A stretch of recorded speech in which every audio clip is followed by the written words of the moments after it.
Welcome to my channel. আমার চ্যানেলে আপনাদের সকলকে আরও একবার স্বাগত জানাই।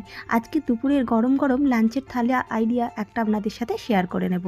প্রথমেই গরম গরম ভাতের সাথে রাখলাম অল্প একটু গন্ধরাজ লেবুর টুকরো আর একটা কাঁচা লঙ্কা। প্রথম পাতে খাওয়ার জন্য নিয়েছিলাম বেশ কয়েকটা কাঁকরোল ভাজা, আর নিয়েছি গরম গরম বেগুন ভাজা। গরম ভাতের সাথে গরম গরম বেগুন ভাজা কার কার পছন্দ আমাকে কমেন্ট করে জানাতে পারেন। সঙ্গে নিয়েছি বেশ খানিকটা সবজির তরকারি। এটা হলো আলু আর পনিরের তরকারি। নিরামিষভাবে তৈরি করেছি। গতকালের রেসিপি যারা দেখেছেন, এটা কালকেরই তৈরি করা, আজকের তৈরি করা নয়। এটা অল্প একটু বেড়ে গেছিলো, সেটা থেকেই নিয়েছি। আর অপর দিকে নিয়েছি 2 টুকরো মাছ। এটা রুই মাছের সর্ষে ঝাল। আদা, জিরে ও কাঁচা লঙ্কা বাটা দিয়ে আর তার সঙ্গে অল্প একটু সর্ষে বাটা দিয়ে রেসিপিটা তৈরি করেছি। খেতে ভীষণ ভালো হয়েছিল। একদম শেষ পাতে খাওয়ার জন্য নিয়েছি অল্প একটু টক দই।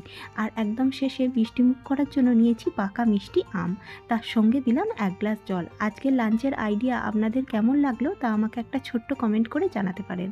ভালো লাগলে লাইক ও শেয়ার করে আমার পাশে থাকবেন।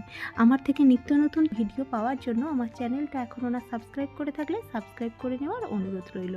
দেখা হবে খুব তাড়াতাড়ি। ততক্ষণের জন্য সকলকে ভালো রাখবেন এবং সকলে ভালো থাকবেন। দেখা হবে খুব তাড়াতাড়ি। ধন্যবাদ।